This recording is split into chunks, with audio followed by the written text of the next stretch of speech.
বিষয় নিয়ে আলিয়ার যখন সমস্যা এসেছে তার সম্মুখীন হয়েছেন, এমনকি তিনি আন্দোলন করেছেন, অনশন করেছেন। এমন একজন নেতা যিনি আমাদের স্টুডেন্ট ফ্রন্ট এস্টাবলিশ করেছিলেন, তিনি এখন মারা গিয়েছে। তার পথ অনুসরণ করে আজকে আমরা আলিয়া ইউনিভার্সিটিতে স্টুডেন্ট ফ্রন্টের পতাকা উত্তোলন করে খুবই আনন্দিত এবং খুশি। এবং আমাদের মূল দাবি হচ্ছে, আমরা স্টুডেন্ট ফ্রন্ট করছি এটাই শিক্ষার অগ্রগতির জন্য। আলিয়াতে কিভাবে কৃষ্টি কালচার বুঝিয়ে রেখে শিক্ষার অগ্রগতিকে আমরা আগিয়ে নিয়ে যেতে পারি, এই হলো আমাদের মূল চিন্তা স্টুডেন্ট ফ্রন্টের। আপনার স্টুডেন্ট আজকে বর্তমানে আমাদের স্টুডেন্ট ফ্রন্টে যদি প্রশ্ন করা হয় যে আমাদের স্টুডেন্ট ফ্রন্ট আমরা কেন আলিয়াতে নিয়ে এসেছি, আজকে আমাদের স্টুডেন্ট ফ্রন্ট সর্বপ্রথম বলতে গেলে আজকে দিন ধরে 1111 দিন 3 বছর 16 দিন আজকে আনিস খানের শহীদ করে দেওয়া হলো।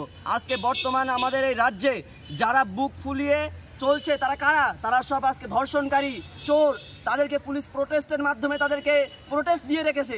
কিন্তু আজকে বর্তমানে যারা ন্যায়ের বিরুদ্ধে কথা বলে, যারা অন্যায়ের বিরুদ্ধে কথা বলে, যারা আলিয়ার হকের জন্য লড়াই করে, সেই মানুষ যখন কথা বলতে যায় তখন দেখা যায় কি সেই পুলিশের মাধ্যমে আজকে তাদেরকে 7 থেকে পেরে দিয়ে শহীদ করে দেওয়া হয়।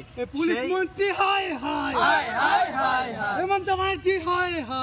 আজকে সেই আমার ভাই, আমার গর্বিত ভাই, আমার শহীদ ভাই আনিস খান, সেই ভাই আমাদেরকে আজকে যে পথ দেখিয়েছে অন্যায়ের বিরুদ্ধে লড়ার জন্য, শিক্ষা সমাজের জন্য, যে মানুষকে শিক্ষা পৌঁছে দেওয়ার জন্য, আলিয়ার হকের, আলিয়ার দাবির জন্য লড়াই করার জন্য, সেই আনিস ভাইয়ের পথ আজকে আমরা অনুসরণ করে চলেছি। আমাদের আগামী দিনে ইচ্ছা, আনিস ভাইয়ের যেহেতু কোনো বিচার হলো না, আজকে দেখা যাচ্ছে সব জায়গায় অরাজনৈতিকতা চলছে, মানুষ আজ বিচার পাচ্ছে না। তা আমরা দাবি জানাবো। এর আগে আমরা দেখলাম আলিয়াতে কিছুদিন আগে এসএফআই তারা যখন এখানে ইউনিট দিতে গেল তখন তার ঝামেলা হয়েছে টিএমসিপির সাথে।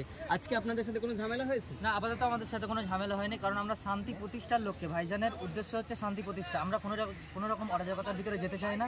আমরা শান্তি এবং সুশৃঙ্খলভাবে আমরা পতাকা তুলেছি। আমরা কারোর সাথে দ্বন্দ্বে যেতে চাই না। আমরা আমাদের যে নীতি আছে, আদর্শ আছে, আমরা সেই আদর্শ নীতির উপরে চলছি। এই যে আজকে দেশের প্রধানমন্ত্রী তিনি কলকাতা এসছেন এবং বিভিন্ন জায়গায় যাচ্ছেন এবং রাজ্য সরকারকে সমালোচনা করছেন, এই বিষয়ে কিছু বলবেন?